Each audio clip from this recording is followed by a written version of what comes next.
Today, I want to talk about tuition fees in Western and Chinese universities, and then discuss some peculiar issues with Japanese universities. To start, please take a look at this information. This is the response from Google's AI when asked about the difference in tuition fees for international and domestic students at American universities. According to this information, international students at U.S. public universities pay more than twice the amount of state residents, as these institutions are funded by state taxes and prioritize in-state residents. Whether this is favoritism for residents or simply standard practice for out-of-state students, it results in significantly higher costs for international students.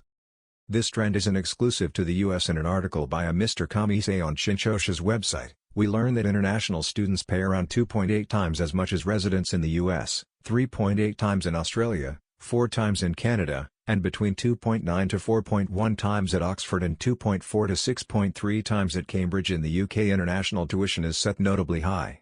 But what about China? In China, the situation has long frustrated locals. It's well known there that international students are favored, with complaints centering around scholarships and financial aid for international students, better dormitory conditions, and simpler exams for international students. Chinese citizens are unhappy that international students, particularly those from developing regions, benefit from scholarships and subsidies while locals do not. For instance, a notorious incident in 2019 involved a Chinese university in Shandong matching 3 Chinese students with 1 international student, with Chinese female students reportedly being paired with male foreign students. This sparked an outcry over the preferential treatment that foreign students receive. Additionally, a rumor circulated this year that foreign students receive a 3,000 yuan, $450, monthly subsidy, causing further outrage before it was debunked as fake news. However, many Chinese students see international students receiving substantial scholarships and subsidized living conditions. From the government's perspective, this policy aligns with the Communist Party's strategy of strengthening its influence globally by educating foreign students in Chinese institutions. Also, the demographic shifts caused by China's low birth rates mean fewer students enrolling domestically in the coming years. To sustain universities, which are heavily tied to Communist Party interests, bringing in international students is seen as essential. In Japan, however, public universities do not prioritize Japanese citizens, unlike in other countries where international students pay multiple times more.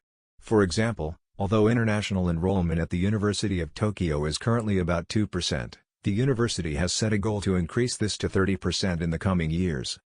Unlike the U.S., where international student tuition helps offset costs for local students, Japanese universities receive government support to fund international students, making this policy a unique aspect of the Japanese education system.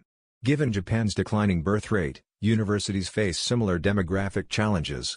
However, rather than shutting down institutions, Japanese universities are likely to keep increasing international student enrollment to maintain operations and secure financial support. For those who follow Japanese media, these issues may seem unbelievable. However, with many high-level media figures linked to universities, such problems rarely surface in mainstream news. Some independent voices on platforms like YouTube could potentially bring wider attention to these matters, as traditional media remains invested in maintaining the status quo.